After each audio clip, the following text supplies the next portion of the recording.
Sir కోడికత్తి scene case sir. కోడికత్తి scene case ఈ రోజు తప్పు పడుతున్నానండి మిమ్మల్ని. సార్. జనపల్లి శ్రీనివాసరావు గారు ఆయన కోడికత్తిని ఎందుకు అన్నారు మీరు చెప్పండి. అంటే ఆయన కోడికత్తితో పొడిచాడు కాబట్టి ఆయన అంటే ఇంకా ఆయన నేర నిరూపణ కాలేదు కదా, 5 సంవత్సరాల నుంచి కారాగారంలో ఉన్నాడు కదా. అంటే జనాలు అంటే అలాంటి వ్యక్తి ఒక దళితుడు కాబట్టి, నీ అభిమాని కాబట్టి నువ్వింత అన్యాయం చేస్తున్నావు కదా, తప్పే కదా అది. అవును. మరి ఆయన పేరు కూడా మార్చేవంటే ఎంత దుర్మార్గం అండి. ఆయన ఇప్పుడు ప్రజలందరూ కూడా జనపల్లి శ్రీనివాస్ అని ఇంటి పేరు మర్చిపోయి కోడికత్తి సీన్ అంటున్నారంటే ఎంత దారుణం చెప్పండి.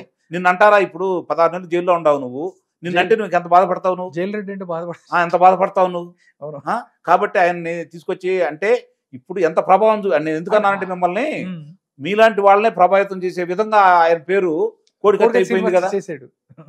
అదే సార్, అంటే దాని గురించి సార్ గత వారం రోజులుగా 10 రోజులుగా వాళ్ళ తల్లి గారు ఎవరైతే ఉన్నారో, తల్లిగారు అన్నయ్య గారు ఇద్దరు కలిసి అక్కడ వాళ్ళు నిరాహార దీక్ష చేశారు. వాళ్ళు విరమించినా గానీ అంటే వాళ్ళు ఒక్కసారి మహానుభావుడా ఒక్కసారి వచ్చి నువ్వు కోర్టుకి రా, ఒక మాట చెప్పు అంటే ఆయన నిజంగా కోడికత్తితో పొడిచినా గానీ 3 సంవత్సరాలు శిక్ష పడుతుంది. 5 సంవత్సరాల నుంచి లోపల మగ్గిపోతున్నాడు. 6వ సంవత్సరం జరుగుతుంది, 6th ఇయర్. మరి దీని గురించి ఏమంటారు? రేపు కూడా ఎన్ఐఏకి సంబంధించిన వాళ్ళు ఎవరైతే ఉన్నారో వాళ్ళు కోర్టుకి హాజరవుతారని తెలుస్తుంది. దీని మీద మీ విశ్లేషణ. ఇది కావాలనే జగన్మోహన్ రెడ్డి అంటే ఎలక్షన్ దాకా ఆయన బయటికి రాకూడదో లేకపోతే ఇంకేదైనా జరుగుతుంది, దీని మీద వెనక ఏముందంటారు మీరు? న్యాయస్థానానికి వెళ్ళి ఇతనే నన్ను పొడిచాడు అంటే నేను పొడవలేదని అతను ఆధారాలు చెబుతాడనే భయం ఒకటి. ఓకే, అంటే అక్కడ జరిగింది నాటకం, అసలు అవన్నీ కావాలని ఆడారు నాటకం, ఇతను బలిపశువుని చేశారు, ఇతను అడ్డం పెట్టుకున్నారు, బొత్స సత్యనారాయణ గారి మేనలుడే ఆయుధం తీసుకొచ్చాడు, ఇతను తీసుకురాలేదు అనేది అతని సలీం అనే లాయర్ గారు, ఈయన సంబంధించిన న్యాయవాది గారు చాలా స్పష్టంగా చెప్పారు. దానికి ఇంతవరకు సమాధానాలు లేవు, వీళ్ళ దగ్గర నుంచి లేవు. అలాగే గతంలో ఒక విశ్లేషకులుగా పలుకుపూడి శ్రీనివాసరావు గారు కూడా ఛాలెంజ్ విసిరారు. ఆయన గాయం అయింది కదా, గాయం అయితే కుట్లేస్తారు కదా, ఒకసారి సొక్క ఉప్పదీసి చూపించండి ఉంటది కదా, ఉంటే నన్ను జైల్లోకి తీసుకెళ్ళండి లేకపోతే సమాధానం చెప్పండి అని అన్నాడు.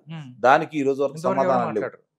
ఇప్పుడు నేను చిన్న మాట అడుగుతానండి, నీకు నీ అధికారంలో రావడానికి నీ సహాయ సహకారాలు చేసి ఆర్థికంగాను అధికారాన్ని ఉపయోగించి సామధాన భేద దండోపాయాలను ఉపయోగించి టక్కు టమార గోకర్ణ గజకర్ణ విద్యలన్నీ ప్రయోగించినటువంటి కేసీఆర్ గారు బాత్రూంలో పడిపోతే ఆయనకు శస్త్రచికిత్స చేస్తే ఆయన చూడటానికి కుక్కలు మురిగిన 6 నెలలకి, అంటే దొంగలు పడ్డ 6 నెలలకు కుక్కలు మురుగుతాయి.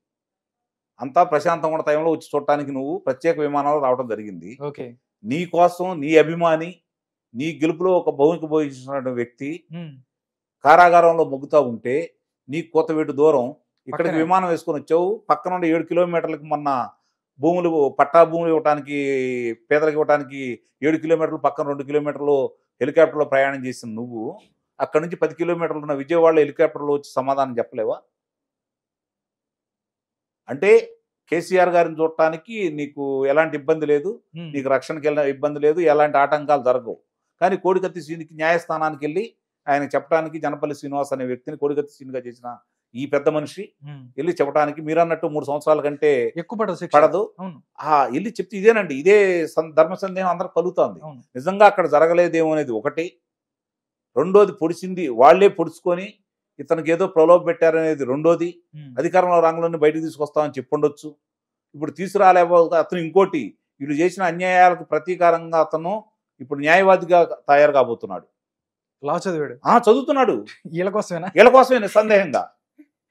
ఎందుకంటే ఎవరూ న్యాయం చేయట్లేదు కాబట్టి అతనే చదువుకొని మళ్ళీ ఒక విద్యార్థిగా అతను బయటకు వచ్చేసి ఒక న్యాయవాదిగా బయటకు వచ్చేసి వీళ్ళ మీద ప్రతీకారం తీసుకోవాలనే అతను న్యాయవాదిని ఎన్నుకున్నాడు ఈరోజు. ఓకే, వాళ్ళు ఎవరైతే వాళ్ళ తల్లి గారు అన్నగారు ఉన్నారో వాళ్ళు దీక్ష చేస్తున్నప్పుడు కూడా ఎన్ని కుట్రలండి. ఎవరైతే ఫంక్షన్ హాల్ కి సంబంధించి మొత్తం తీసేయాలని యజమాని. ఇప్పుడు ఈయన రెండు ప్రయోగాలు చేశారండి, అవి ఆయనకి ఎదురు తిరిగినాయి. అంటే మొట్టమొదట ప్రతిపక్ష పార్టీలుగా ఉన్నటువంటి అచ్చెన్నాయుడు గారిని వీళ్ళందరం తీసుకెళ్లి, అలాగే తన పార్టీ లోక్సభ సభ్యుడైనటువంటి రఘురామకృష్ణరాజు గారిని తీసుకెళ్లి ఆయన వాళ్ళని హింసించిన విధానం, రఘురామకృష్ణరాజు గారిని అయితే కొట్టారని ఆయన కూడా చెప్పుకోవడం జరిగింది. కాబట్టి ఇవన్నీ చూసిన తర్వాత మిగిలిన వాళ్ళందరూ బెదిరిపోతారు, భయపడిపోతారు అనుకున్నాడు. విధ్వంసం అనేది మొట్టమొదటి రావడం ప్రజావేత్త కూల్చడం ద్వారా అతని మనస్తత్వాన్ని అనేది బయట పెట్టాడు. ఇవన్నీ చూసిన తర్వాత ప్రజలు భయపడ్డారు అని చెప్పి అతను భావించాడు.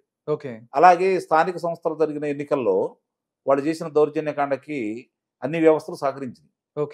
రక్షణ వ్యవస్థ సహకరించింది, మామూలుగా రెవెన్యూ వ్యవస్థ అందరూ సహకరించారు. ఓకే. సహకరించిన తర్వాత రేపు పొద్దున జరిగే ఎన్నికల్లో కూడా ఇలా భయపెట్టి నేను గెలవాలని చూశాడు. కానీ ప్రజలు 108 నియోజకవర్గాల్లో 2023 ఫిబ్రవరిలో స్పష్టమైన తీర్పు ఇచ్చారు.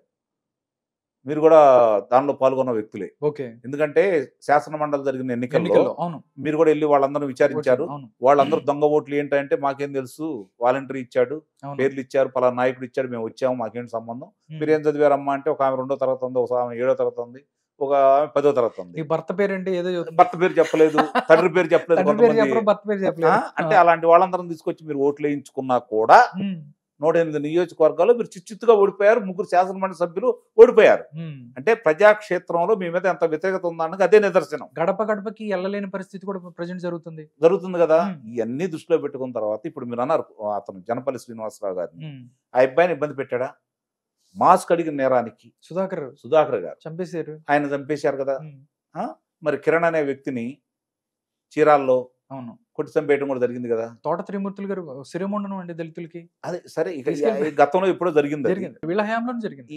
ఇవన్నీ చూసుకుంటా ఉంటే, జరుగుతున్న పరిణామాలన్నీ చూసుకుంటా ఉంటే ఇప్పటి వరకు అంటే వాళ్ళు చెప్తున్న లెక్కలే, వాళ్ళ నాయకులు దళిత నాయకులు చెప్తున్న లెక్కలే 3000 పైచీలకు దాడులు ఎస్సీల మీదే జరిగినాయని, తిరిగి వాళ్ళ మీదే ఎస్సీ అట్రాసిటీ కేసు పెట్టారని, ఎస్సీ ఎస్టీ అట్రాసిటీ కేసు ఉంది కదా, దాన్ని తిరిగి మీద వాళ్ళ మీదే ప్రయోగించారని, ఇంతవరకు ఆంధ్ర స్వతంత్రం వచ్చిన తర్వాత ఇంతమంది దళితుల మీద దాడి చేసిన ప్రభుత్వం ఏది లేదు, ఈ ప్రభుత్వం తప్ప అనే భావన వాళ్లే చెబుతున్నారు. బ్యాలెన్స్ అయిపోయింది కదా సార్. అంబేద్కర్ విగ్రహం, పెద్ద విగ్రహం పెట్టేశాడు.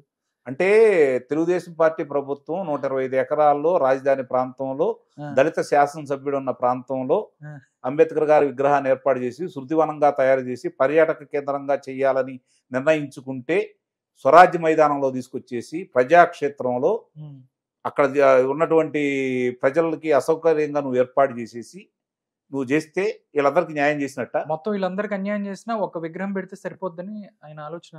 నేను అదే చెబుతుంది, దళిత శాసనసభ్యుడు ఉన్న చాట కాకుండా, మరి రాజధాని ఉన్న ప్రాంతంలో కాకుండా, పర్యాటక కేంద్రంగా కాకుండా, శృతివనంలా కాకుండా వాణిజ్య రాజధాని అవ్వచ్చు, దాంట్లో ఇక్కడ పెట్టావంటే నువ్వు దాని అర్థం ఏందో అర్థం చేసుకోవాలి కదా.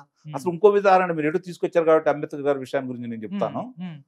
అంబేద్కర్ విదేశీ విద్యా కానుక తెలుగుదేశం పార్టీ ప్రవేశపెట్టింది. అవునండి. 434 మంది దళిత విద్యార్థులు విదేశాల్లో చదువుకున్నారు. 434 మంది దళిత విద్యార్థులు విదేశాల్లో చదువుకున్నారు. నువ్వు వచ్చిన తర్వాత 16 మంది మాత్రమే చదివారు. ఆ పేరు తీసేసావు. అంబేద్కర్ విదేశీ విద్యాన్ని పేరు తీసేసి జగనన్న విద్యా కానుక నువ్వు పెట్టుకున్నావు. అంటే నువ్వు దళిత ఆయన మీద ప్రేమ నీకు ఉందని తెగ కారిపోతుందా? ఇక్కడ తెలంగాణ ప్రాంతంలో ఎంత అయింది దాని ఖర్చు, నువ్వు ఈ రోజు అక్కడ పెట్టినందుకు ఎంత అయింది? 434 కోట్ల రూపాయలు ఎక్కడ చెబుతున్నావు కదా నువ్వు. దీనికి దానికి 300 కోట్లు 350 కోట్లు తేడా అంటే సగం అండి, ఇది కూడా 200 దాకా అయింది. ఇవన్నీ చూసుకుంటా ఉంటే నీకు అది చేసింది సర్దార్ వల్లభాయ్ పటేల్ చేసిన వాళ్ళు, విగ్రహం చేసిన వాళ్ళు, ఇక్కడ అంబేద్కర్ గారు చేసిన తెలంగాణలో. మరి నువ్వు చేసిన వాళ్ళు ఎవరో అందరికి తెలుసు. కాబట్టి ఇవన్నీ ప్రజలు గమనించలేదు. దీనికి ఒక్కసారికి న్యాయం జరిగింది అనుకుంటా ఉంటే ఇక ప్రజలు వాళ్ళే తీర్పిస్తారు, సందేహం ఏముంది. నిర్ణయాధికారం ఈ చేతులు వాళ్ళదే ఉంది కదా, వజ్రాయుధం అనేది వాళ్లే కదా. అవును, రేపు వాళ్ళ చేతిలో వజ్రాయుధంతో సమాధానం చెప్తారంట. ఈ లోపు నువ్వు చేసిన పనులన్నిటికీ లోకేష్ అనే వ్యక్తి నువ్వు చేసినటువంటి వ్యక్తి సహనానికి, అతను చేసిన ఇబ్బందికి ఈ రోజు రాటు తేలి వజ్రంలా తయారై ఒక ఎర్ర పుస్తకం పట్టుకొని మీ జాతకాలని దాంట్లో రాసి మీ అందరి సంగతి తెలుస్తానని తిరుగుతూ ఉన్నాడు ఆయన. అవును,